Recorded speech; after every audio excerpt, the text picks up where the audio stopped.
Okay, all right. If those who are coming in can just take their seats, everyone can make sure their phones are switched off. Ladies and gentlemen, friends, good evening. For those who don't know me, my name is Paul Gross. I'm a senior fellow here at the Nothing Bacon Heritage Centre. Those of you who do know me are probably attendees of our Zoom series for English speakers.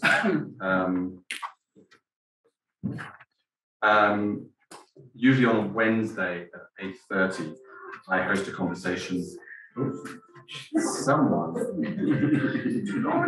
let this embarrassing moment be a final reminder. Lest no one else have the spotlight on them. There's a timer to remind us. Right, exactly. Okay, so yeah, so usually on Wednesday at 8:30, I host a conversation on Zoom with a writer or academic or public figure about Israeli politics or history or an issue in the wider Jewish world. And those of you who are interested in attending those and would like to hear more, then please do drop me an email, paulg@begincentre.org.al, and I will add you to the mailing list. For those of you watching on Zoom, welcome. We usually get a good Zoom audience for these events, both in Israel and around the world. So welcome. I hope that those of you in North America remembered that the clocks changed in Israel, not in North America, and are therefore joining us now and not in like an hour's time. I did send a reminder. Okay, to tonight's event. So this evening we're going to hear about an extraordinary man doing extraordinary things in extraordinary times.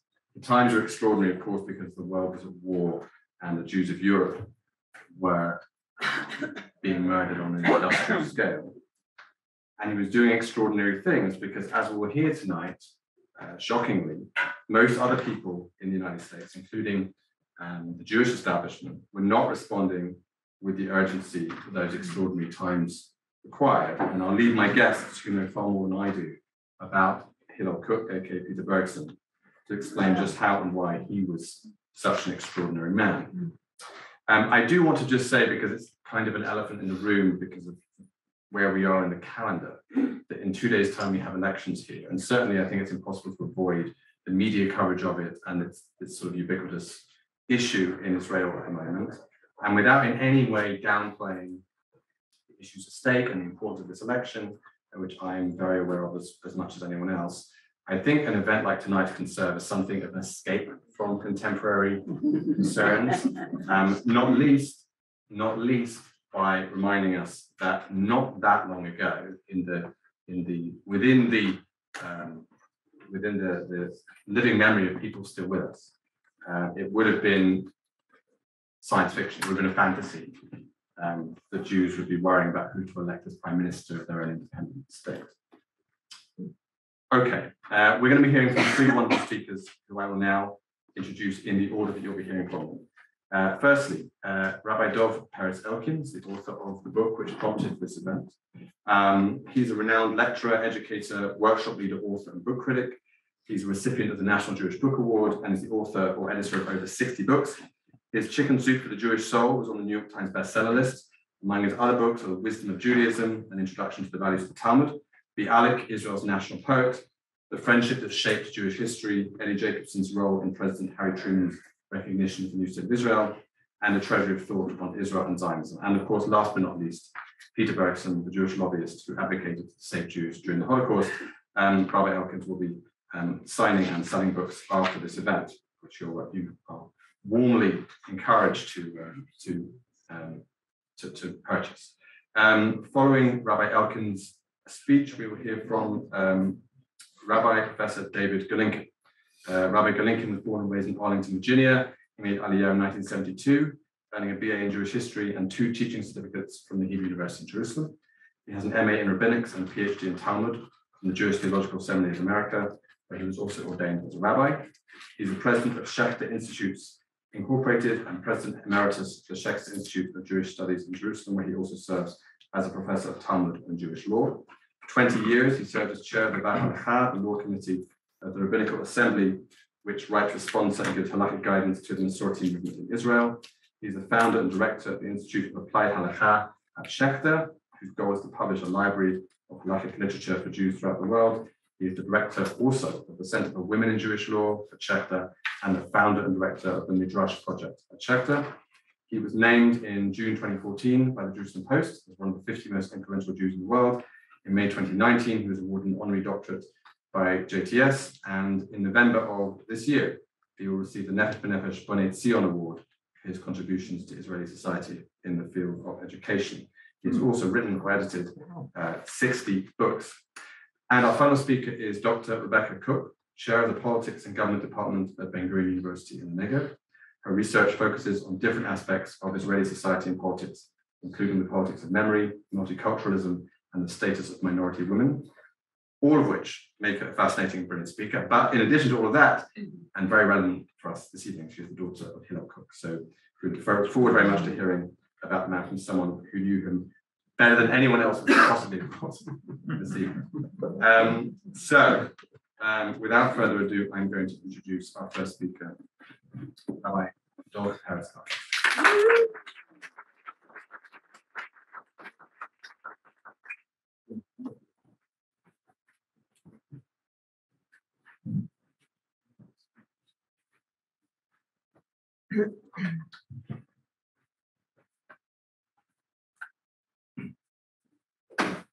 It's an old Yiddish expression. Before I speak, I want to say a few words. A few words are that how honored I am to have the panel that is here before you, Rabbi Golinkin, Dr. Kook, Paul, the publisher of my book, Mezo, in the back row. And I also want to thank two other people whose sources I drew from in writing this book.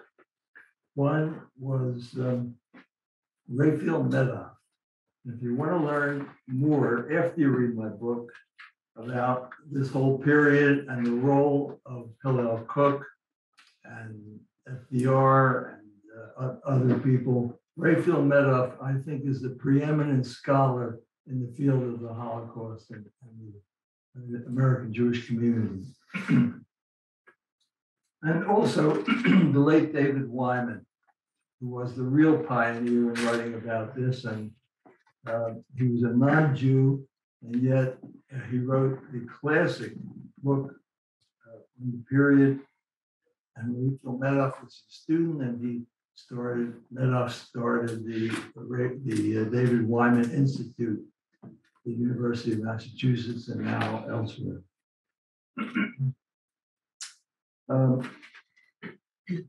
There's a Southern preacher who started off all of his sermons by saying, first, I tell the folks what I'm going to tell them, then I tell them, and afterwards I tell them what I told them. So let me tell you what I'm going to tell you.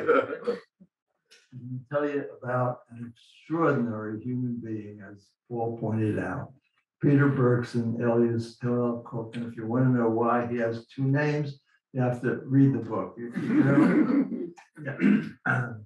You can buy it, or you can read it, or you can do both. Peter Bergson was a Jewish activist from British-occupied Palestine who came to the U.S. during the Second World War to shout himself hoarse about the Holocaust. Now, Dara Horn, who was a public intellectual, a novelist, and a wonderful writer, she saw the U.S., the video, The U.S. and the Holocaust by Ken Burns, which probably many of you saw as well. And she writes that the video includes Bergson's story, his dozens of full-page ads in major newspapers highlighting massacres that those papers buried in inside pages. His Bergson's star-studded, stadium-filling pageants, his 400 rabbi march on Washington. But Ken Burns' video, The U.S. and the Holocaust, is sad, she writes, whereas Not Idly By, another video by Pierre Savage, is angry. Bergson, interviewed in 1978, rages with a Hebrew prophet's fury. And nobody rages in Ken Burns, the US and the Holocaust, because nobody rages on PBS. I want to talk, first of all, about two individuals who are closely related to this topic. FDR and Rabbi Stephen Wise. I speak about them as metaphors of a whole group of people. FDR meaning the United States government, all the people responsible to him. And Stephen Wise, who was the founder of the American Jewish Congress, the World Jewish Congress, and a person who fought the reform movement's opposition to Zionism in the first half of the 20th century. Both of them were great men, did great things. FDR won the war for us. How can we forget that? He ended the Depression. He started Social Security. He did wonderful things. You're going to hear the other side of FDR as well, and Stephen Wise too. Both of them great men, a great rabbi, a great president. But when it came to the Shoah, it's shameful, absolutely shameful what we have learned about them since. In ancient Greek tragedies, there's always a hero who has one primary failure. Usually it's hubris, arrogance, and other failures. Now, Redfield Meadow has written a lot about Roosevelt and his anti-Semitism, which was shocking to many people, but Meadow, being the foremost scholar in this period, knows what he writes about. I'm going to quote a few things from Medov's books. There are more than a dozen documented instances in which Roosevelt made unflattering statements about Jews in private conversations with friends or political allies in the 30s and 40s. His remarks about Jews focused on several specific themes: that Jews possessed certain innate and distasteful characteristics, that it was undesirable to have too many Jews in any single profession or institution or geographic locale, and that America should be an overwhelmingly white and Protestant country. In conversation with Senator Wheeler of Massachusetts, Roosevelt expressed pride that there is no Jewish blood in our veins. In one 1941 cabinet meeting, and again, I want to remind you that I really believe Roosevelt was a great president in many ways. My parents and our generation before us worshiped him for good reason. But we have to know the other side as well. We cannot close our eyes to the facts of what happened to our people during the period of the Holocaust. FDR writes, Meadow remarked that there were too many Jews among federal employees in Oregon. He boasted that when he was on Harvard University's Board of Overseers in the 1920s, he helped bring about a quota to limit the admission of Jewish students. In 1943, he privately asserted that German hostility toward Jews was understandable because, he erroneously claimed, over 50% of the lawyers, doctors, school teachers, college professors in Germany were Jews. Isn't that terrible?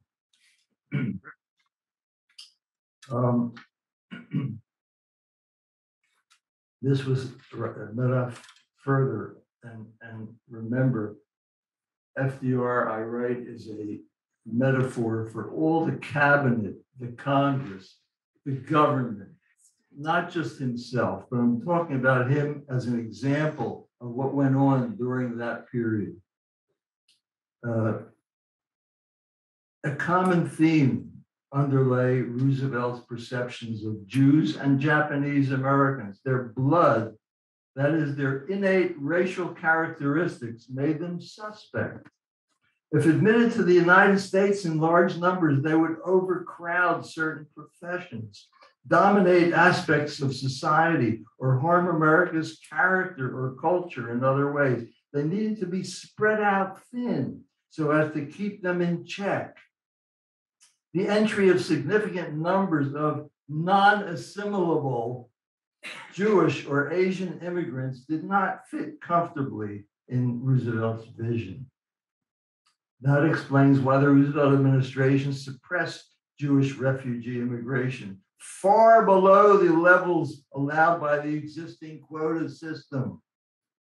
Some 190,000 quota places from Germany and Axis-occupied countries were unused from 33 to 45.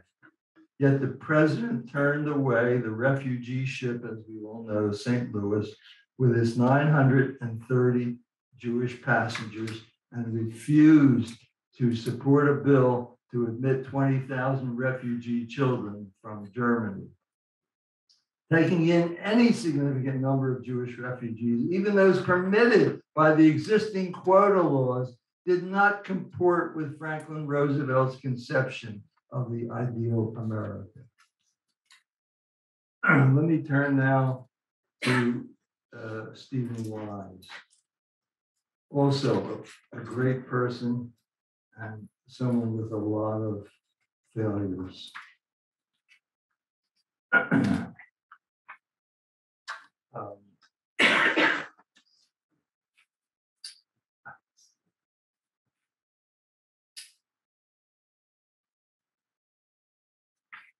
Well, I think before I talk about Wise, let me talk about the media. There's another culprit in the Shoah historical period. Major media all across America hid, buried the story of what was going on in Hitler-occupied areas and countries. It was known that 1 million Jews were already slaughtered in 1943, and it was hidden on the back page of most media. It should have been front page media. The media believed myths that these reports were exaggerated. Oh, couldn't be, it's impossible. 1 million Jews? No, not at all. And FDR's policy not to rescue or admit refugees. Few journalists asked him, challenged him, questioned him, or any of his senior aides. This is a total abdication of journalistic responsibility all across the board. All this while between the years 41 and 43, Germany and its collaborators murdered most of the 6 million Jews. Jewish leaders knew of genocide very early. On June 17, 1942, the JTA, the Jewish Telegraphic Agency, the major media since then and at that time, quote, "a mass slaughter which has no equal in Jewish history." So they knew about it. It was in black and white. We have written evidence. And Rabbi Wise, who was the rabbi of USA, he was so well known, they considered him the rabbi of America. He held back information that he knew, that we have evidence that he was FDR's closest Jewish confidant. He wanted to demonstrate his loyalty to the president. Wise received reliable information as early as September 1942. Wise and many other Jewish leaders were afraid of an anti-Semitic backlash if they raised their voices publicly. And every day, thousands of Jews were murdered. Every day. In FDR's mind, was that if this news was made public, there'd be pressure to admit Jews. And surely that was the last thing in the world that he wanted. Dr. Raphael Medoff called Stephen Wise the president's obsequious sycophant. Wise feared that Bergson's effort would provoke anti-Semitism. Now, there's several biographies of Rabbi Stephen Wise. One particular that I want to quote from is by Rabbi James Rudin, a very prominent Reform rabbi who worked for many years for the American Jewish Committee. He wrote a very complete and fair biography called "A Pillar of Fire," worth reading. And I want to share with you some of the things that Rabbi Rudin, who really, in a way, if you read the book, it feels like he worshipped FDR and Stephen Wise. So this is not a man who's not objective. If he really loved Stephen Wise as he did, if you read the book, you're convinced that he just absolutely loved Stephen Wise. Here's what he wrote. Wise's reaction to Bergson was shameful. Shameful. Stephen said, and he called him Stephen all the time. He explains why he calls him Stephen, not that he knew him, never met him, but he felt he did so much research about him. He felt like he was a member of the family. So he calls him Stephen all through the book.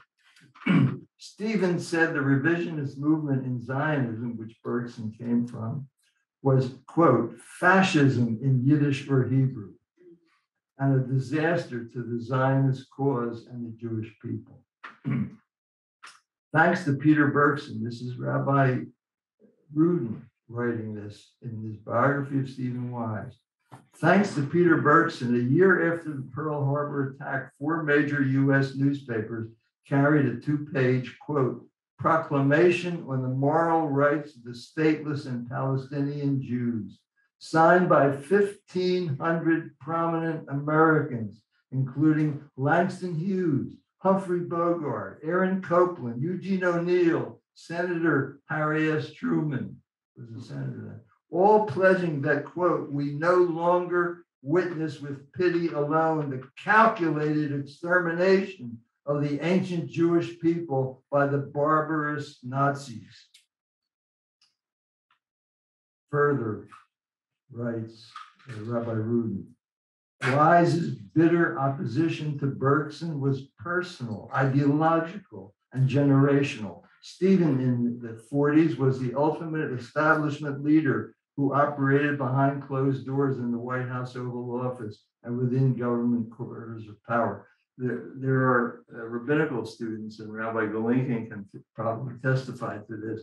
When Wise came back from a meeting with FDR, he was Franklin said to me this, and Franklin said to me that, like he was buddy-buddy with the president, and he, in a way he was. Wise depended upon personal charisma and an international reputation to achieve results in contacts with presidents, prime ministers, and other high-level officials.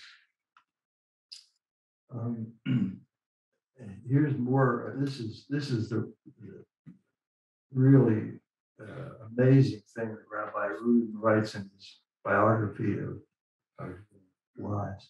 It was disgraceful that Stephen, the president of the American Jewish Congress, of the Zionist Organization of America, and the World Jewish Congress. Imagine, this man was the president of the 3 major Jewish organizations in America. He told US leaders that Bergson was, quote, as equally as great an enemy of the Jews as Hitler, for the reason that his activities could only lead to increased anti-Semitism. Fear. The congressional, well, we'll skip that. I'm using up more of my time. So basically, I think you get the idea. I'm not going to repeat a lot of what's in the book because you'll have to read that for yourselves. But here was a man who stood out and spoke out. And I think the point of it all is, and the reason I wrote this book is because the impression he made on me when I first heard about him many years ago and read what he did. Who else is there that we know of in the period of the Second World War that spoke out, not only spoke out, but worked closely with Congress, with whoever he could, to try to persuade America to do something to stop the horrible murder of 6 million Jews? Who else did? Can you imagine? One person. There's a beautiful story that I want to close on about a starfish. A boy was walking along the beach, and there are millions of starfish that are strewn out all over the beach. And an older gentleman walks by and sees him picking them up and throwing them back into the ocean. And he says, there are millions of them. What can you possibly do to help them? He picks one up, throws it in. He says, I just helped one. I just did it. I just helped one. And that's the message, folks. When you see something happening to Jews, you've got to stand up and speak up and say something and do something. That's what we're here for. It says in the Sefer Bereshit, which we're reading now, when Joseph went out looking for his brothers, he said, the Torah says, Et achai anochi mevakesh. I'm seeking out my brothers. We have to seek out our brothers whenever we can, whenever there's trouble. We have to be the ones. Don't say somebody else will do it. Because in the Second World War, nobody else besides Peter Bergson and the people around him did. He's a great hero, and very little is known about him. That's one of the reasons I wrote this book. Try and promote the amazing work that he did and the possibility of what you and I are able to do if such a situation arises. Thank you.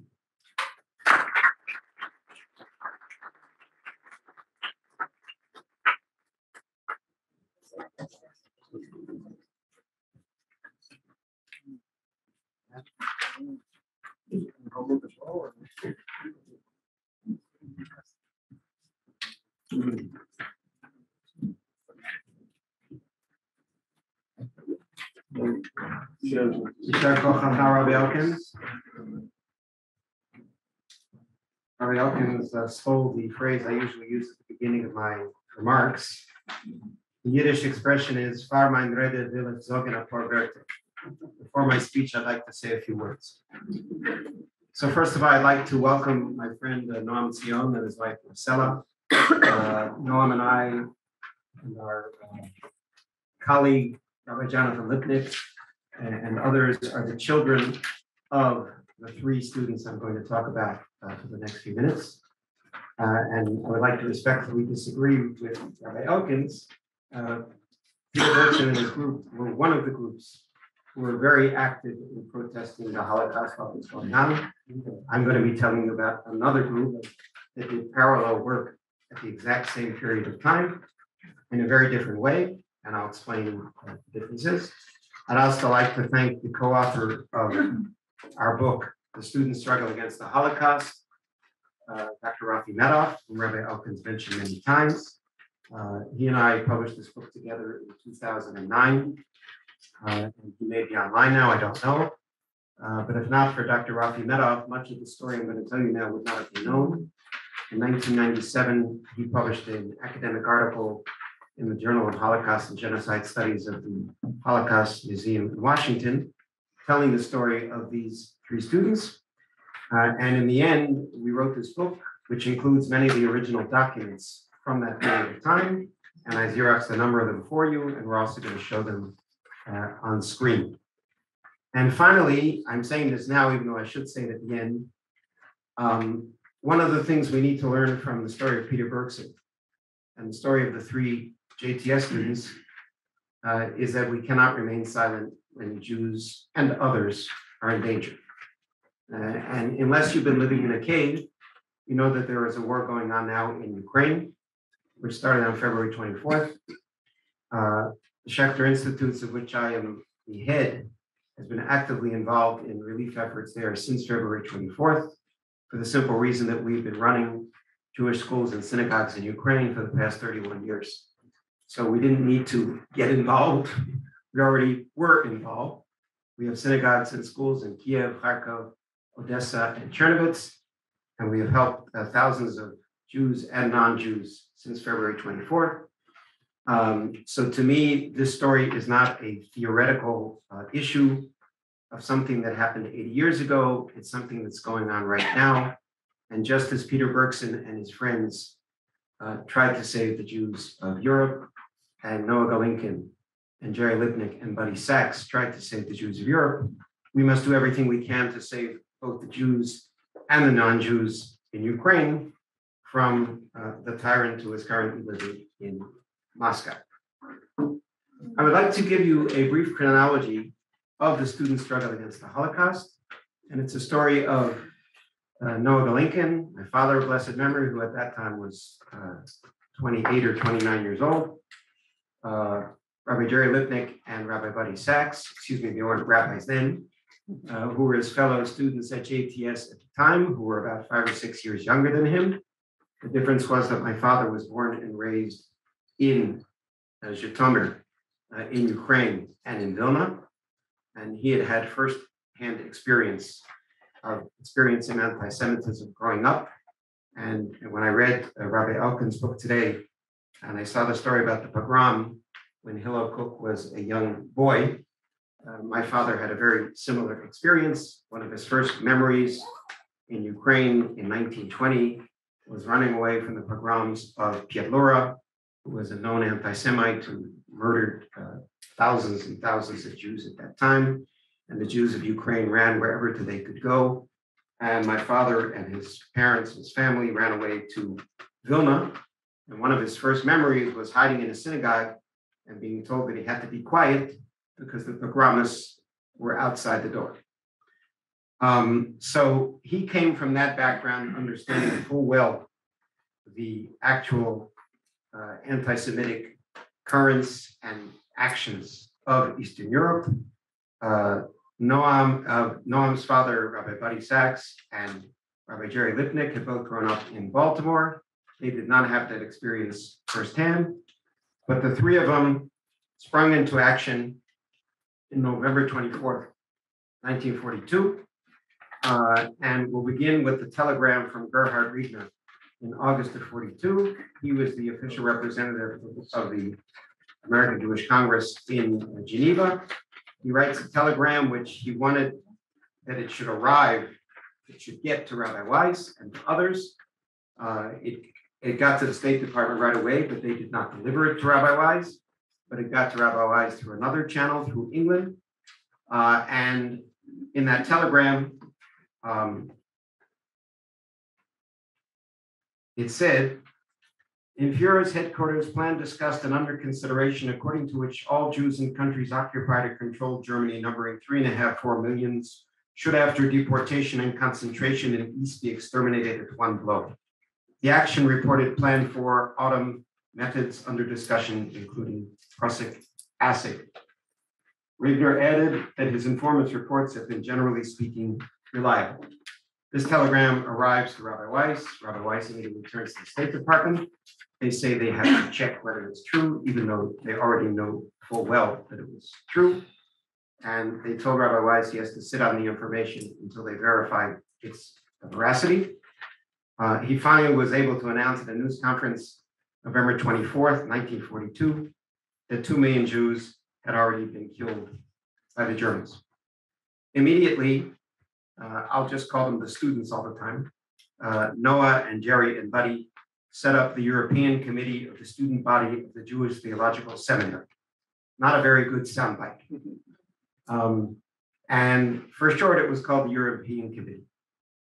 And the purpose of the European Committee was to arouse knowledge of what was going on among Jews and non-Jews, and that knowledge should lead to action. On December 2nd, 42, there was a community-wide fast day decreed or declared by the leaders of the Jewish community at the time, which was observed among other places. At JTS, my father composed the tefillah that day, on that fast day on December 2nd. On December 8th, Rabbi Wise and prominent Jewish leaders, 3 or 4 of them, went to meet with FDR. Rabbi Wise the next day wrote a letter to one of FDR's associates, and it's hard to believe that he said this, but I'm going to read it. He wrote to David Niles, "We ought to distribute cards throughout the country bearing just 4 letters, TGFR, thank God for Roosevelt. And as the psalmist would have said, thank him every day and every hour," end of quote. The only problem is we have another account of that meeting with Roosevelt by one of the other attendants, whose name was Adolf Held. And Adolf Held said that during that 29-minute meeting, Roosevelt spent 23 minutes telling anecdotes that had absolutely nothing to do with what was going on in Europe. He allowed the Jewish representatives to speak for exactly 3 minutes, and absolutely nothing was accomplished at that meeting. But that was December 8th. The young students asked for a meeting with Rabbi Wise, and they were smart. They said, we're going to go see Rabbi Wise, not just with students from JTS, or with students from, and now that's on the spring, with students from the Jewish Institute of Religion, which was Rabbi Wise's own rabbinical seminary, which was not at that time yet affiliated with the Reform movement. It was a non-denominational rabbinical school. And of course, a yeshiva college. In other words, they wanted Rabbi Wise to understand that this was interdenominational. And they presented to him this memo. And it's very mild in its language. It's not screaming at Rabbi Wise. It's not trying to insult him. Statements were aroused by the gravity of the situation, the catastrophe, questions what is being done to stop the killings in occupied Europe, evacuate Jews from occupied Europe, facilitate immigration to places such as Sweden, Turkey, Switzerland, Virgin Islands, Alaska, USA, Palestine, and other countries, arouse public opinion, and then notice the next word, tentative suggestions how we may help. They didn't want to tell Rabbi Wise what to do. He was a leader of American Jewry. They were young students in their 20s. And they list 5 specific things that should be done: activate alumni of our institutions, acquaint non-Jewish seminaries with the facts, acquaint faculties and student bodies of universities and colleges with the facts, form an emergency general Jewish youth council, present our own views and demands to influential Jewish organizations. There's the main difference between what the students, the JTS students, did from November 1942 until August 1943, is they tried to work within the system, within the established Jewish community in the United States. Peter Bergson, who was a genius in public relations, managed to work outside that system. He managed to raise a lot of money and sponsor 200 newspaper ads during the Holocaust period. He managed to get Ben Hecht, who was one of the most famous screenwriters at the time, to write those newspaper ads. And you can see a hint of them in Rabbi Elkins' book, but I'm sure you can find more of them online. The ads were incredibly provocative, but also are informational about what was going on. And of course, in the end, Peter Bergson and his group managed to lobby the Congress and to get them to act as well. That was not the approach of these students. The approach of these students is, how can we work within the established Jewish community and get them to act? And that is exactly what they tried to do at this meeting on December 17th. My father described to me, and this is not in the book, that Rabbi Wise was sitting in a very large chair, which looked like a throne, and anybody can draw their own conclusions. And when he saw the word in this memo that says evacuate, he got very angry. He said, evacuate, that's Jabotinsky talk. In other words, he and his colleagues did not want to talk about evacuated Jews. For them, that was a dirty word, at least at that time. When they suggested to him Alaska or the Virgin Islands, he vetoed both of those suggestions. He said that Alaska was too cold and the Virgin Islands are too hot. The real reason being that FDR had already rejected both of those solutions. In other words, they saw that they weren't going to get anywhere. So what did they do, as students will do? They decided to try another method and work around it. And the next thing that they did, at the end of December, in the beginning of January 1943, is they went across the street to Union Theological Seminary, which is the sister, not sister in ideology, but the sister institution and location of JTS. It's across the street in Manhattan. And they met with J. Herbert Radovan, who was the president of the student body. And they said, we need an inter-seminary conference, a conference of Christian and Jewish seminary students, simply to inform them about what is going on. These are the future leaders of the Jewish and Christian communities in the United States. We have to inform them what is going on. Most people simply didn't know. As Rabbi Elkins said, the story was usually, as the name of the book is, buried by the times. It's usually on page 22 of the New York Times and other newspapers. People simply did not know what was going on. There was no internet, obviously. And the purpose of this conference was to inform seminary students what was going on. In the end, they did something which was highly unusual, and I think it's highly unusual until today. They gathered the students of 13 theological schools in one place, 3 Jewish seminaries and 10 Christian seminaries. And the conference was held, as you can see from the program, or on the Xerox in front of you, at JTS and Union Theological Seminary on February 22nd, 1943. They had speeches by people such as Varian Fry, who was one of the heroes of the Holocaust, a non-Jew who in 1940 and 41 was in France.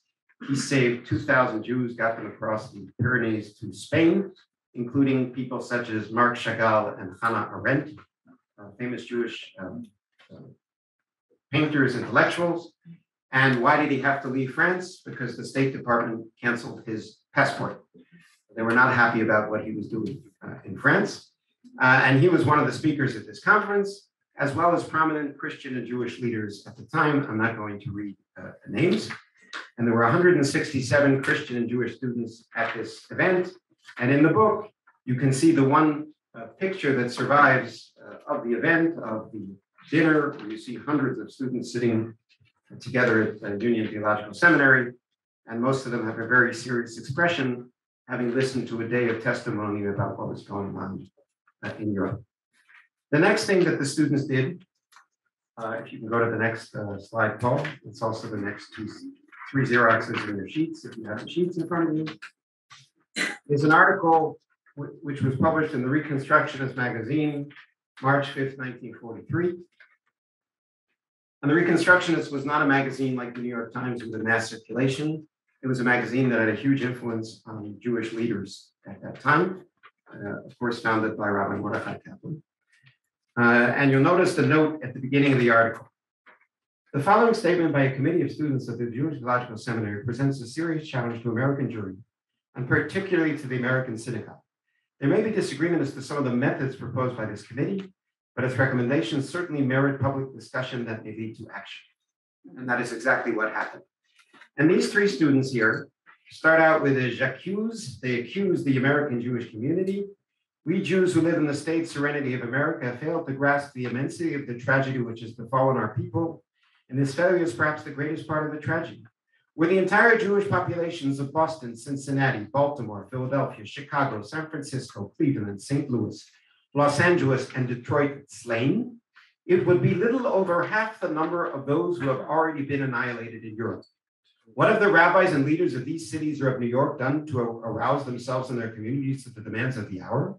What have the rabbinical bodies representing the Orthodox, conservative, and reform groups attempted in order to impress upon their congregations the necessity for action now, et cetera, et cetera, et cetera? And then rather than simply complaining, they lay out a detailed plan of action as to what should be done. here are some of the things we should do. Number one, rescue Jews from Spain and Portugal and other countries threatened by invasion. Number two, put pressure on the United Nations. Please go to the next page, Paul. And number three, put pressure on the United Nations to open up Palestine for large-scale immigration. Number four, request that the United Nations reconsider their blockade of Europe in order to permit feeding the people. Number five, put pressure on the United Nations to recognize a Jewish army, et cetera, et cetera, et cetera. And then they say, to achieve such far-reaching goals, we need mass action on a nationwide scale. Mass action that involves bucking the people in the American government. But bucking injustice is our religious duty. And then they talk about how we need to arouse American Jews, because without American Jews doing anything, none of the things in the first list are going to happen. And they talk about an Aid European Jury Now week should be proclaimed throughout America by all denominations. A Shiva Day or its equivalent in Reformed temples should be observed in prayer and mourning in all synagogues. They should do away with regular activities during that week. Large interfaith meetings should be held simultaneously, et cetera, et cetera, et cetera. And the final paragraph, if we go to the last page, says, the lives of 5 million Jews hang in the balance. It is up to us to do everything possible to save them now. Each day's delay means thousands of lives lost. When the final tabulation of those murdered has been published, will American jury be able to say, Yadenu lo shafu et hadam hazeh? Our hands have not shed the blood, which is, of course, a quote from the book of Dvarim. So this was their manifesto, accusing the American Jewish leadership of not doing enough and telling them exactly what they need to do. And this manifesto impressed a very important Jewish leader at the time. His name was Rabbi Israel Goldstein, and he was the head of the Synagogue Council of America. You all know Kfar Goldstein in Jerusalem. You may not know that it's named for him. And I believe that the very ugly synagogue in the Givat Ram that looks like a mushroom is also named for Rabbi Israel Goldstein. When I was a student at the university, I used to daven there. Very important American Jewish Zionist leader. And Rabbi Goldstein was so impressed by their article that he invited them on March 26th. Remember, this article appeared on March 5th.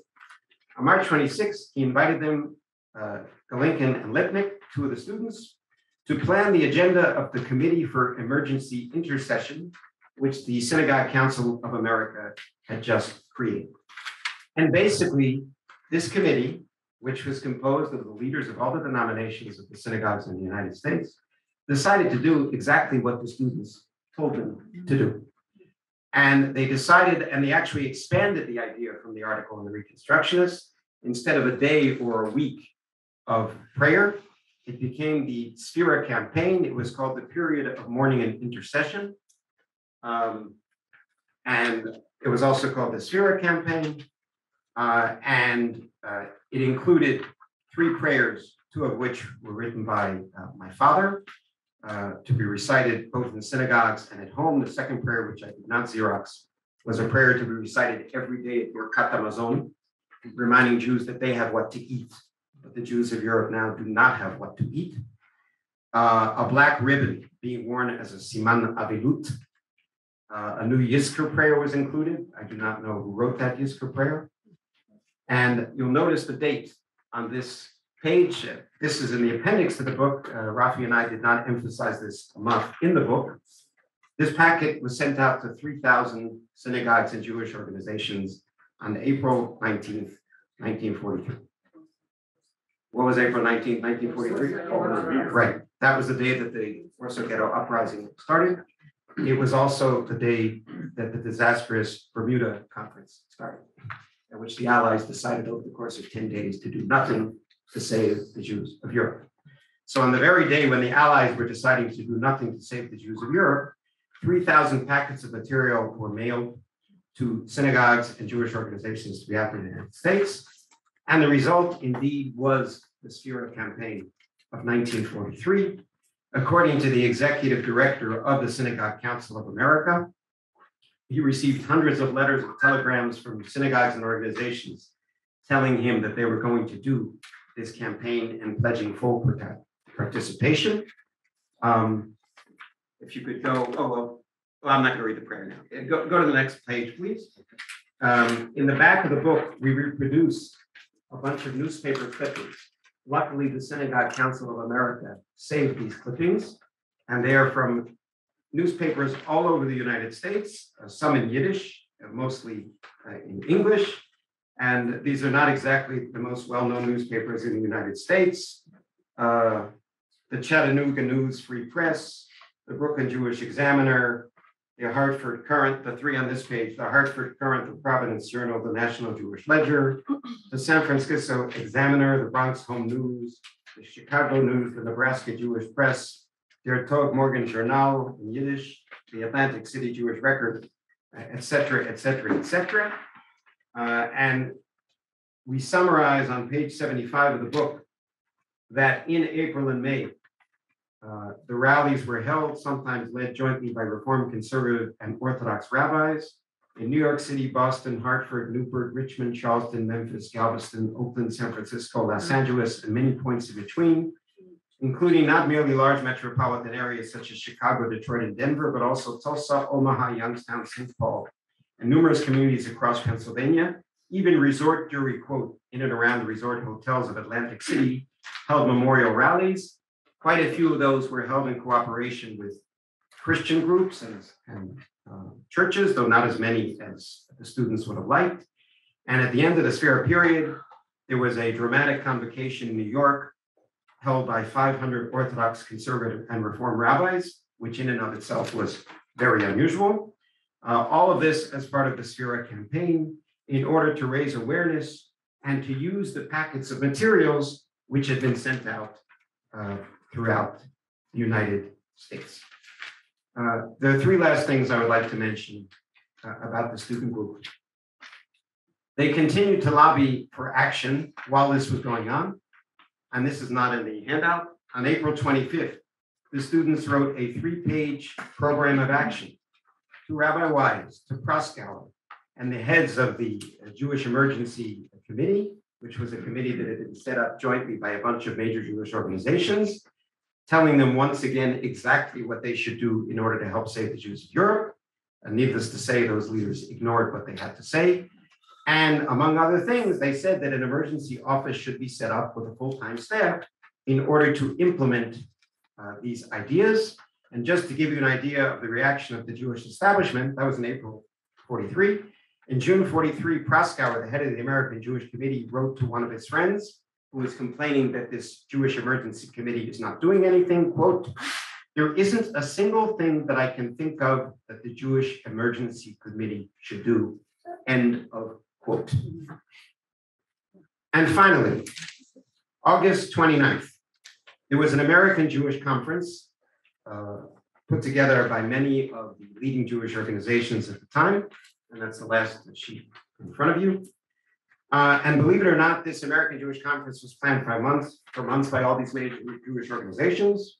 And the only item on the agenda is what to do after the war. What should we do with the Jewish refugees, and how can or not set up a state in Palestine? Jewish rescue was not on the agenda of that conference at all. And many Jewish leaders and private people began to complain about this, among them Agudat Yisrael, the OU, and Rabbi Israel Goldstein. They demanded that rescue must be discussed at that conference. And indeed, Rabbi Goldstein made a very moving speech, which I don't think people at the time noticed. His entire speech was about the fact that the American Jewish community was doing nothing to save the Jews of Europe. And at the entrance to that conference, my father and his two friends handed out the leaflet, which is in front of you. This is simply a reproduction of the actual leaflet, which, as you can see, is very obnoxious on purpose. It's called "Pardon Our Intruding. But since you are a member of the executive committee of the American Jewish Conference, we had to deliver this message to you. It comes from Poland, and the man who wrote it was speaking on behalf of what used to be called the Warsaw Ghetto. Jewish leaders abroad won't be interested. At 11 in the morning, you will begin telling them about the anguish of the Jews of Poland. But at 1 o'clock, they will ask you to halt the narrative so they can have lunch. They will go on lunching at the regular hour at their favorite restaurant, so they cannot understand what is happening in Poland. And later on at the end, how to move the United Nations to save the remaining Jews of Europe must be item number 1 on the agenda of the conference. What the Joint Emergency Committee has not fully succeeded in accomplishing until now, the conference must try to achieve at once. It must utilize all resources of the various national organizations to influence our government to act immediately. The spokesman from Warsaw must be proven wrong. American Jewry cannot be out to lunch in the hour of crisis. The American Jewish Conference must see to that. Thank you. And then in the fall of 43, the three students stepped off the platform and did not continue their activities. And the reason for that, because by this point, Peter Bergson and his group had managed to get a lot of traction in Congress, and there were many people in Congress who were already involved in the struggle, including hearings in the Congress, a showdown between Peter Bergson and some of his congressional opponents. Breckinridge Long Yimach Shmuel, the State Department official who was so responsible for not allowing Jews into the United States, made a tremendous faux pas in his testimony before Congress. He said that 500,000 Jews had already been admitted to the United States under the quota regulations. There was only one problem: that was totally untrue. The number was 250,000, and many of them were not Jews at all. And during the entire Holocaust period, the quotas were underfilled by tens of percentages. In other words, hundreds of thousands of Jews could have been saved under the existing quota state system, if not for the opposition of the State Department. And in the final analysis, due to the congressional activities and due to the full-page ads by the Bergson Group, and due to a bunch of non-Jewish officials at the United States Department of the Treasury, they wrote up a memo. It was written up, ironically, on Christmas Eve, 1943, by Josiah Dubois. And I should have gotten the exact quote. The name of the memo was The Implication of the United States Government in the Destruction of European Jewry. Complicity. The complicity, thank you. The complicity of the United States government in the destruction of European Jewry. Report to the Secretary on the acquiescence of this government in the murder of the Jews. Got it right the third time. Okay. And they brought it to Morgenthau, who was the only Jewish member of Roosevelt's cabinet. And Morgenthau, who was very hesitant to confront his friend Roosevelt, finally had the ammunition he needed to confront him. And he went to see him in early January 1944, together with these non-Jewish workers in the Department of the Treasury. And they said that if you do not set up a War Refugees Board, we are going to go public with this memo. And Morgenthau would resign. And the result that finally Roosevelt set up the War Refugees Board, which, according to most accounts, managed to save some 200,000, mostly Hungarian Jews, as well as 20,000 non-Jews. I would like to conclude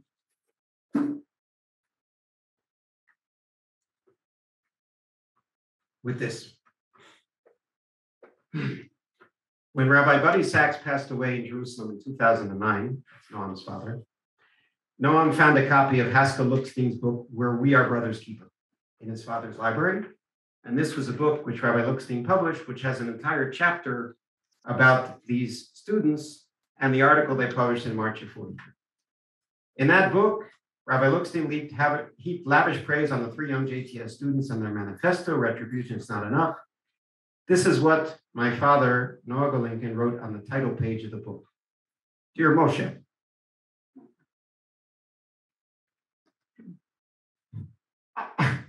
I cry every time I read this. You and Jerry and I tried to be our brother's keepers. We didn't succeed, but we tried. No. This was the reason that my father and his colleagues rarely talked about this episode. They tried, but they thought they had failed. But nonetheless, I think that there are three things that they succeeded in doing. And of course, with the incredible example of Peter Bergson and his colleagues. First of all, they succeeded in setting up the War Refugees Board in 1944, which, as we said, saved many lives. Number two, they taught us that the basic Jewish principles are not mere slogans, right? I am my brother's keeper. Shomer achi anochi. Al tamod al dam re'echa. Do not stand idly by the blood of your fellow. Kol Yisrael arevim ze bazeh. All Jews are responsible for one another. And a quote from the Shulchan Aruch: when one delays even a moment in redeeming captives, where it is possible to hasten, he is considered as one who spills blood. Finally, they taught us that one person, or in this case, 3 people, can change the world and make the world a better place.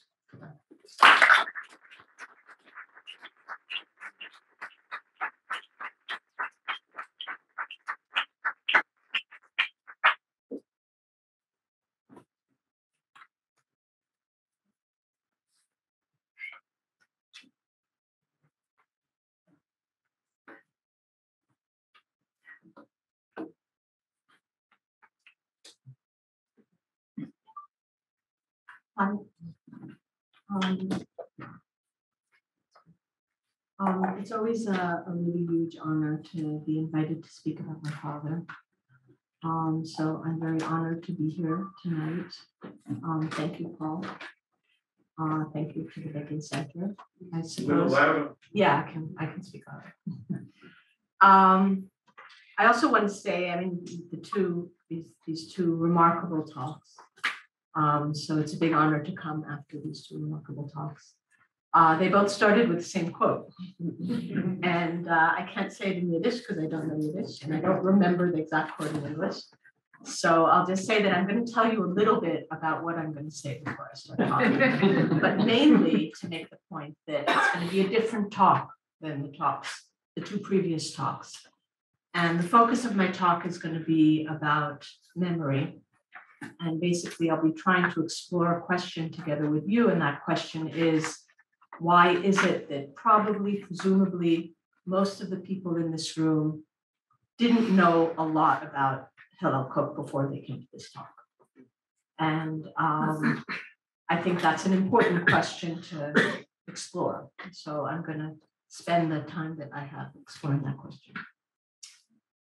I'd like to start my brief remarks with the last line of Rabbi Elkins' book. And I quote, Hillel Kook stands out as a bright light in his remarkable efforts to save as many Jewish lives as he could. For that, he will go down in history as one of the great heroes of the Jewish people. The great heroes of the Jewish people, and he'll go down in history. And so that line, when I read it, it resonated very deeply for me. And it reminded me of a story that I have for years used in the opening class of a seminar that I teach at Ben-Gurion University on the politics of Holocaust memory in Israel. And the story that I tell goes something like this. I say that when I was young and when I was growing up at home, my father was a hero. He was a hero. He did amazing things during the war. He was brave, he was courageous, he was important. I heard stories. I met a lot of famous people. There were prints of Arthur Schick on the wall. The names of Ben Hecht and Marlon Brando and Kurt Weill and Guy Gillette and other important people were household names. I had never met them, but they were household names. My father was very charismatic. He was made of the material that heroes are made. He was important, or so I thought, as his daughter. But I also saw the anger and the sadness that spread over my father's face when he spoke about the past, which he did not do very much of. For him, history was history. What we need to be concerned with is the present and with the future. But then, outside of the home, and we leave our houses at times, increasingly as we get older, few, if any, people had heard of my father or of his activities during the Holocaust. Although many in Israel had heard of him as a member of the Irgun, as a figure involved in the establishment of the State of Israel, almost none had heard of his activities during the war. None of his efforts, not to mention his achievements. And those who had heard distorted things. What people knew about the Holocaust and about the American Jewish community and American Jewish leadership, and about the Holocaust in general, was that nothing could be done to save the Jews. And that if they were abandoned, to paraphrase David Wyman's book, The Abandonment of the Jews, if they were abandoned by the Goyim. They were abandoned by the non-Jewish leadership of the free world. So that was a story, that was a dissonance that I grew up with as I grew as a young girl and as I grew older, of my father as a hero inside the house and as an anonymous person at best outside of the house. Now, I tell this story in my class on the collective memory of the Holocaust to make certain points about collective memory, right? Also to talk about my father, but also to make certain points about collective memory. First, that a nation's collective memory is not necessarily a collection of individual memories.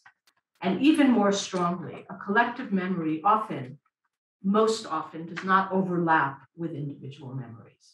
It adopts some of the individual memories, it neglects others, and it fabricates some.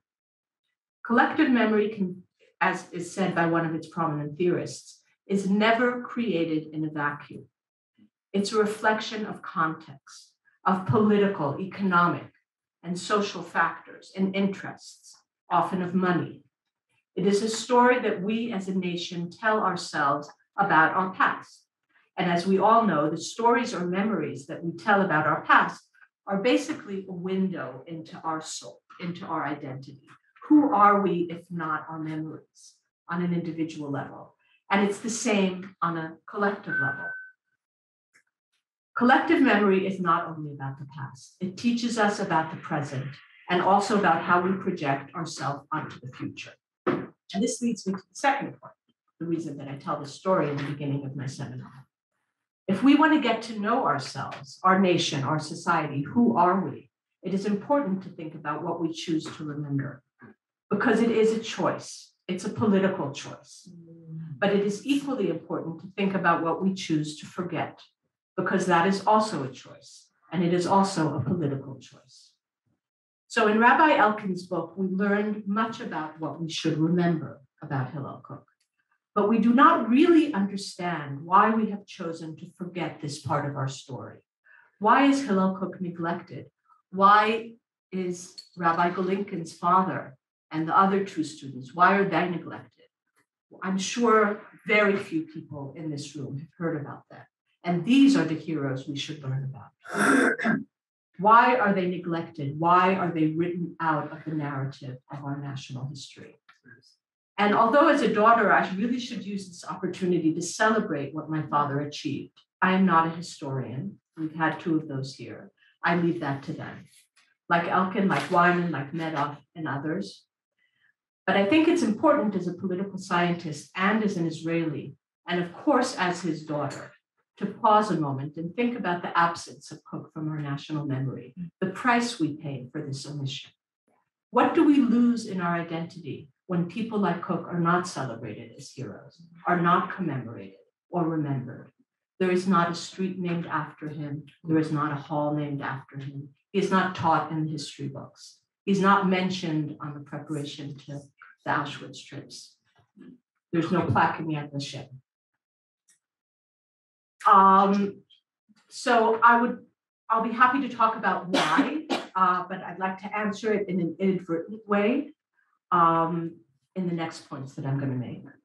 I was asked by Paul to say something perhaps personal about my father, and you said I knew him better than anyone. I don't know if that's true. I doubt that. So the second part of my remarks, I will address how my father himself looked at the past, at his actions, and at the memory of his past. And here I'd like again to make two short points. The first is that my father disliked categories, and he himself defied categorization. There were fewer things that riled him more than the reference to him as a revisionist. He was not a revisionist, he claimed. He never belonged to the party and never identified with its ideology. He was an Irgunist and a follower of Jabotinsky. The nuances of these distinctions escaped many, but to him they were critical. He was neither left-wing nor right-wing. He was a territorial maximalist. He believed that both banks of the Jordan were part of our historical and political legacy, but he was in favor of territorial compromise, and he ridiculed those who thought territory was sacred. He was a nationalist with his whole essence. He devoted himself to the establishment and in the saving of his nation. He saw the Irgun as a national liberation movement, and he identified the main barrier to the savior of Jews during the Holocaust to the fact that they lacked a state for their nation. However, he was also a liberal with his whole essence. He was probably a liberal by nature, by natural sentiment, but he was deeply influenced by his years in the United States, and it was there that he adopted and developed his political worldview. For him, society was a collection of equal individuals, and it was the welfare of the individual that mattered, that stood at the center of politics and society. Hence his activity during the Holocaust, hence his anger at the inability of the Jewish leadership to act on the part of individuals. And the individual and his or her freedom were sacred, not territory. So therefore, part of his worldview was that of a society in which not only religion is separated from state, but separated from nationality, where individuals are free to define themselves in the way that they choose. And since neither history nor politics are keen on people who defy categories, Hillel Kook has been forgotten, both by the left and the right. The second point, not final, two more, I will make is that he thought for the entirety of his life that the real abandonment of the Jews during World War II was by their own leadership. That blinded by pettiness, by status, by ego, by generation, as Golinkin said, but more importantly, by the confusion in the definition of identity, of who constitutes a Hebrew and who constitutes a Jewish American. They failed their own brethren. And until the Israeli and Jewish leadership today recognizes this and repents and engages in a tikkun, that Israel as a nation state is doomed to repeat the errors of its historical legacy. The need to define our collective, the boundaries of our polity, who belongs, who is an Israeli. Part of this tikkun for him was to recalculate the path of the state, to write a constitution which would determine the basic issues regarding Israel's identity as a liberal democratic state. The third and final point has to do, and I'm sorry, Paul, with today's elections, with Israel's elections. I'm so sorry. But my father was a man of politics, and true to my identity as his daughter, I think that it really cannot be ignored. You have special issues. And actually, I dislike it intensely when people ask me, so what would Hillel have said today? But I do believe very strongly that he would insist on one point. Rather than focus on the racist rhetoric of one of our politicians, one of our candidates, and on the extreme statements and the violence of other politicians, Ben-Gurion, the Arab politicians, he would advise us, what do we learn from this extreme rhetoric on both sides? And I think he would say one thing, that we have failed to establish a community of belonging, where individuals are members of the polity and treated with respect, and that they feel safe and protected. That we have failed in that, and we should try and understand and talk about why we have failed at creating a community. And that is the basic fundamental question of this election. What has happened? Why do the Arab citizens feel alienated? And why do so many Jews feel insecure? He would have had an answer. Israel has failed to recognize its own nation, the Israeli nation. But there can be other answers, and I am certain that he would urge us to engage in that discourse on fundamentals, on identity, on purpose. Thank you very much.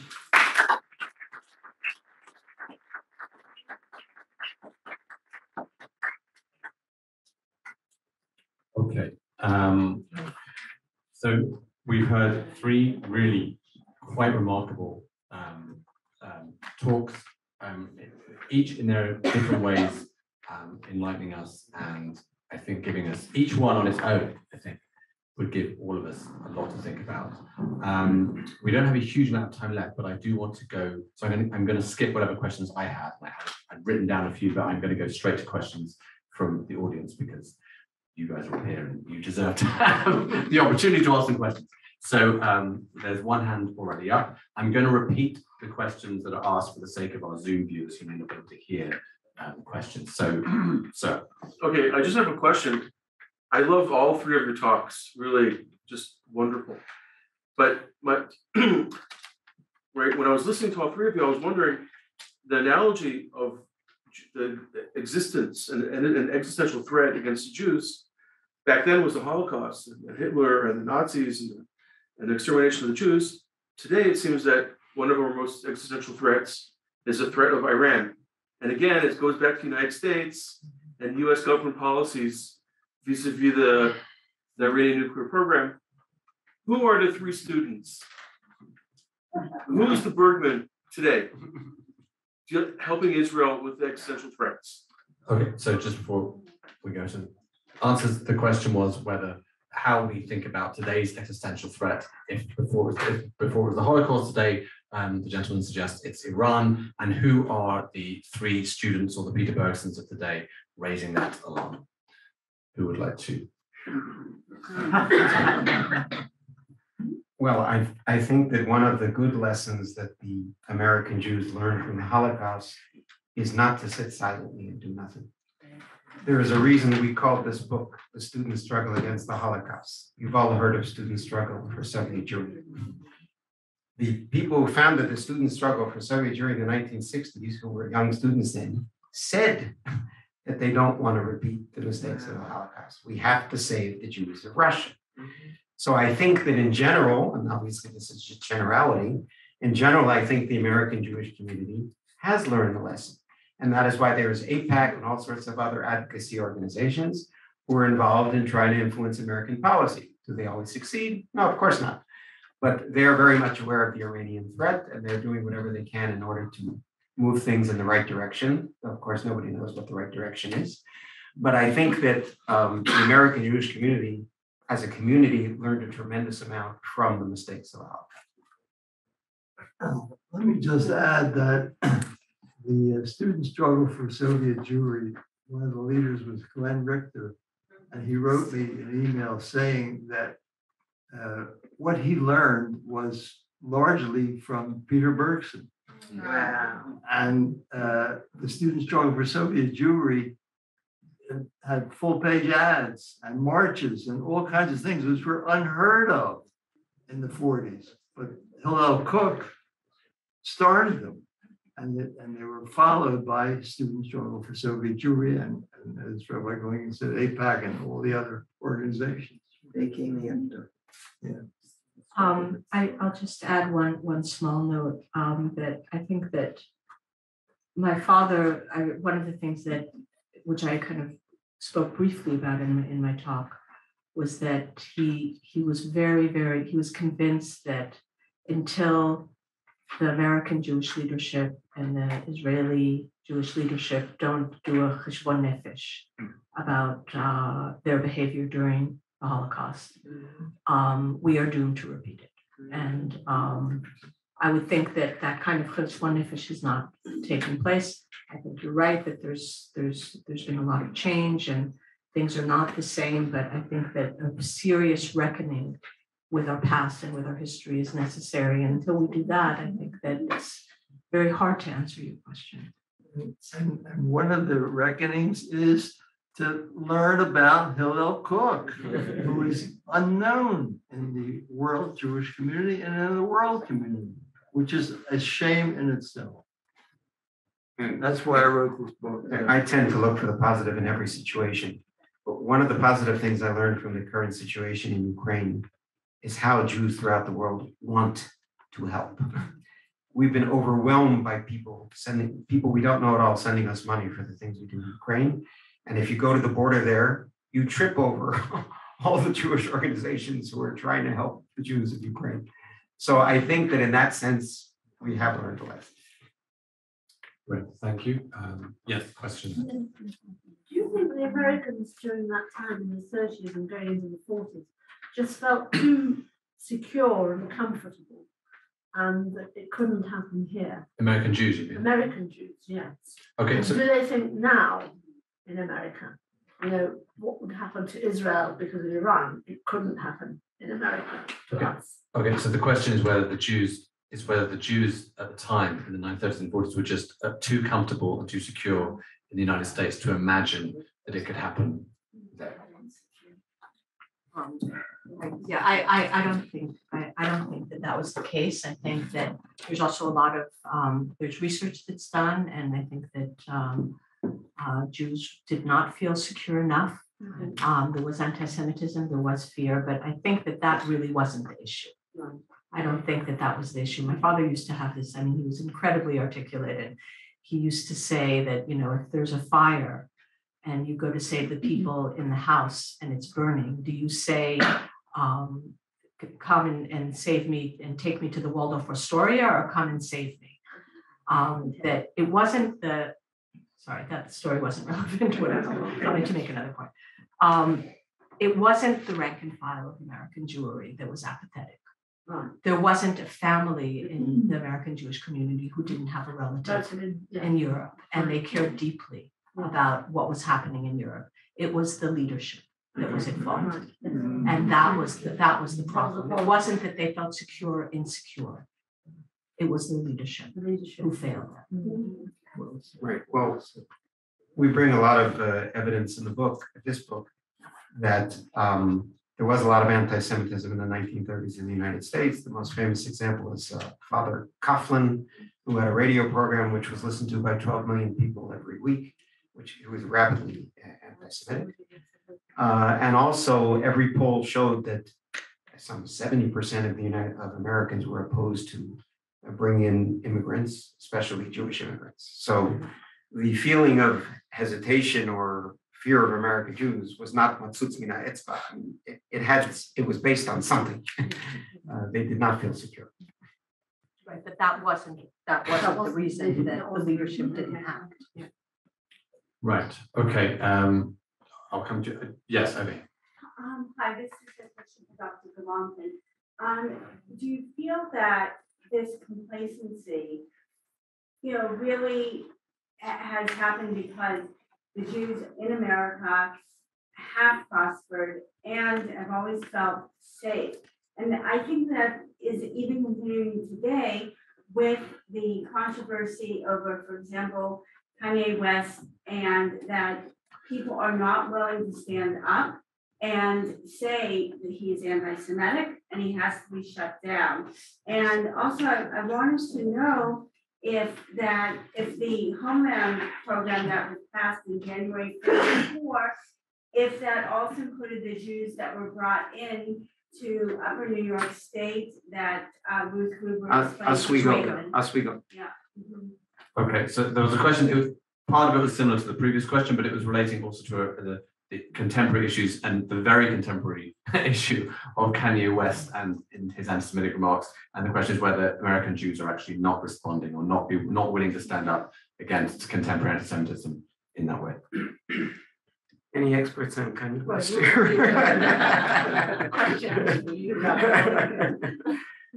I don't know enough about Kanye West to react, though I did read the recent news reports. As you know, sociology is a very complicated thing. Today, Jews are afraid to speak out because if you speak out against Kanye West, it means you hate blacks. So it's a totally different issue, but you can't defend yourself because of political correctness or woke and so on and so forth. So it's a very different situation than all those years ago.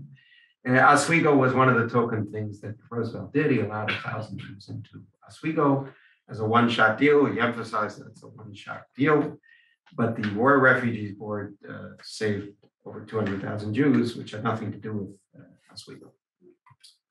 Yes. Dr. Golinkin, your talk was really fascinating. And I'm curious to know if your father and Becky's father knew each other. And I'm also more interested in were there interactions between the two groups and how did they relate to each other? Did they collaborate? Did they not collaborate? It's a great question. This is a question as to whether Rabbi Golinkin's father knew Becky's father, and if there was collaboration between the two groups, between the student group and Peter Bergson's group. Well, unfortunately, I never asked my father that question. Maybe my older brother knows. Cantor Golinkin was on Zoom. And Noam, do you know if our fathers knew Peter Bergson personally? I don't know. I mean, they clearly were very much aware of what he was doing. And what my father says here in the book is that the reason in the fall of 43 they did not continue their activities is because they saw that Peter Bergson was succeeding in Washington, getting the government to move. So they were very much following what he was doing. But as I said, the main difference was that Peter Bergson worked outside of the organized Jewish community, and they were trying to work within the organized Jewish community. It's actually, it really struck me when I read those pages, how the rhetoric was very similar. The rhetoric, the cadence, even some of the suggestions were very similar. So, I mean, there was clearly some kind of, there was an interaction that went on. Just to add, what's interesting, I think, was the point that you made, Rabbi Golinkin, that both your father and Hillel Kook had this similar experience of anti-Semitism in Europe. In fact, in the same part of Europe. And they were almost the exact same age. About the same age, and I think that maybe had something. I think that might also have something to do with the way they responded. I don't think so. I mean, I don't think that was true. I mean, he made a point of saying that wasn't his legacy. I mean, that wasn't what moved him to action. The pogrom did not influence. No. I mean that he had memories of pogroms, but that he wasn't driven by the memories of those pogroms. Right, but I think I didn't want to go into it before, but my father did not only experience anti-Semitism as a 7-year-old. In the 1930s, he attended law school at Stefan Batory University in Vilna. And on a regular basis, there were anti-Jewish. I don't know if you would call them pogroms, but mobs of students would run after Jewish students, trying to beat them up. And in one of those incidents, my father was running away from non-Jews who were trying to beat him up, and he stopped a policeman. I mean, he didn't stop a policeman, he ran into a policeman. He asked the policeman to help him. The policeman refused to help him. And the second thing was that, and I recently had a correspondence with Dr. Rafi Medoff, the Jews were supposed to sit on Jewish benches in the universities in places such as Vilna, which meant that if you went to law school in Vilna, the Jews had to sit on, I don't remember if it was the left or the right side of the room, they had to sit on Jewish benches. They were not allowed to sit on the same benches as non-Jews. So what did the Jewish students do? They refused to sit on those benches. And my father did his law degree standing up, which means that when he arrived in the United States at the age of 25, he was already very familiar both with Ukrainian and Polish anti-Semitism. When Hitler said he's going to destroy the Jews of Europe, my father believed him. Because for him, this was not fantasy. Thank you very much. Okay, we have a bunch of questions. Let's go to the gentleman over here. Thank you. This is a question for each of the panelists. Who do you feel in contemporary Jewish life is the spiritual heir or spiritual reincarnation of Hillel Kook today? Okay, so the question is who in contemporary Jewish life is a spiritual reincarnation of Hillel Kook today? People can answer that as they wish or if they wish. I wish there was. Yeah. In today's world, it's organizations. We're over-organized today. There are 1,000 Jewish organizations duplicating each other's work, but there's no Hillel Kook that anybody would be able to point out. He was sui generis in his time. That's why I wrote this book, because more people should know about it. I think though that I think it's probably more productive to gear the conversation away from individual personalities and traits, and more to ask the question, okay, given that perhaps on the political or social landscape of today, we do not see those kind of leaders and ask the questions why we don't see those kind of leaders. What are the processes that are feeding that? Why do we have politicians and not statesmen? Why do we have people who count opinion polls but don't talk about ideology? I mean, I think those are the productive questions to ask. And, I feel that, there's no one like my father. I mean, there hasn't been and there won't be, but, that I think that leads us nowhere, right? And I think the more important question is to investigate how we got to this place. Well, I think one of the parallels we already mentioned is the student struggle for secretary. I think that, in my opinion, the reason the Jews were let out of Russia is because of the activism of the Jewish community. I myself attended a number of rallies in Washington in the 1970s. There were hundreds of thousands of Jews at those rallies. Of course, in the Holocaust, there was only one rally during the entire war period in Washington. And that was the 400 rabbis who marched in Washington, organized by Peter Bergson, by Hillel Kook. And what I didn't have a chance to mention before is that my grandfather, blessed memory, Rabbi Golinkin, was one of those 400 rabbis. And I only discovered that in the course of writing this book, because we have a list of the rabbis who attended that march. His name was on the list. So that was the only rally in Washington during the entire Holocaust period, 400 Orthodox rabbis. That's it. Compare that to the 250,000 people who came to Lafayette Square to demand that let my people go to the Soviet Union. So I think that they were influenced by Hillel Kook, and they were a continuation of that activism. Thank you very much. Yes. Just two quick comments. One about to show what action does. That rally my husband and I were at in Washington. Within a year, Gorbachev started opening the gates as a direct response. Had to be, there was nothing else.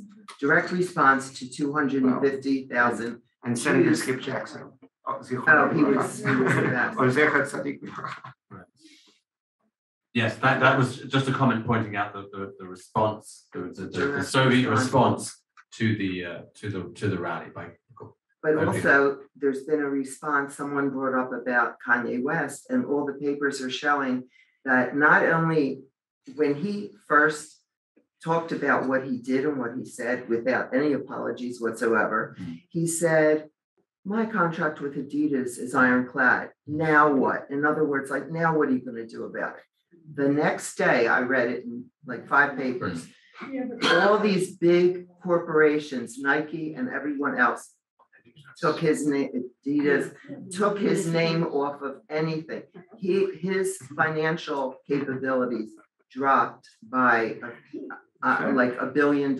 He is now, someone wrote that he is now $300,000 to $400,000 or $300 million in comparison to what he was before. So their actions do make a huge difference.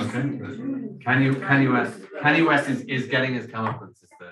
This is the big sarah of that. Okay. Yes. No. There's one story that I heard from my father that I think speaks to the question about how the American Jews felt in terms of FDR and their fears of anti-Semitism. This is a story about Arthur Hertzberg's father. Arthur Hertzberg was a very big Zionist and a very important person in the Jewish community in the 50s and 60s. When his father, who was himself an Orthodox Jew and who'd come from Europe, he had a small Orthodox synagogue, a shtiebel in Baltimore, the same Baltimore.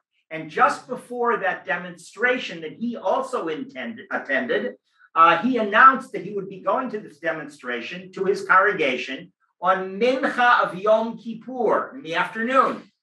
And he said, tomorrow I'm going to be going to this demonstration. I think it was on a Sunday, something like that. Then after shul was over, after Ne'ilah, he went home to have dinner. And then he heard a noise at his door. So he went to the door and there was an envelope from the board of his Orthodox synagogue telling him, these are the board members who had not gone home to eat after Yom Kippur, but had a meeting, and they fired him because he was insulting the president of the United States, and he couldn't go on to be the rabbi of that congregation. Okay, so I'm not going to repeat that story because I won't do it justice. And I think Noam did fantastic voice projection from the middle group. I'm pretty sure everyone's doing that anyway. So thank you very much for that story. The lady at the back had her hand up for a while. Yes. Why was Peter Bergson one of the only ones from the Yishuv, forget about America, from the Israeli Yishuv that did what he did? Why wasn't there anyone else? Okay, that's a really fascinating question. So the question is why, so forget about American Jews, why was Peter Bergson so unique among Jews from the Yishuv, from pre-state Israel that was involved in this kind of work, this kind of activism? Well, Peter Bergson went to the United States in order to help raise support for the Irgun. That's originally why he went there. Then he shifted gears because of what was going on in Europe. If you mean people in the Yishuv here, there were many people who were activists during the Holocaust, but in a very different way. Whether it was Chana Senesh and those who tried to parachute into Europe, which was almost totally unsuccessful, but they wanted to save the Jews of Europe. And there were all sorts of Yishuv figures who were making a lot of noise about what was going on in Europe. And I want to tell you, I live on Leib Yaffa Street in Jerusalem. Most people have never heard of Leib Yaffa, right? Well, there's one very important thing that he did during the Holocaust. He arrives in the United States in June, July 1943, when all of this is going on.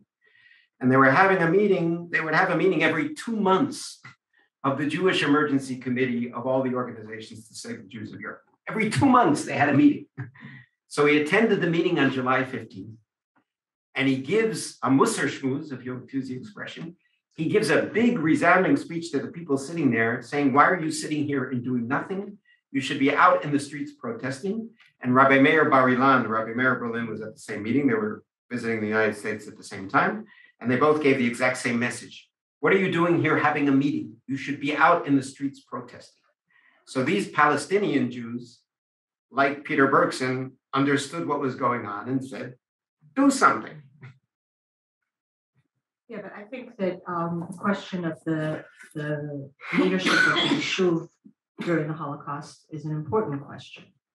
And it's a complicated question. Yeah. It's a question that most people are very afraid to deal with. It's true that Peter Bergson and his colleagues in the committee operated in the United States, and they were actually sent to the United States by Jabotinsky to raise support for the idea of a Jewish army. And I think that one of the answers, or perhaps one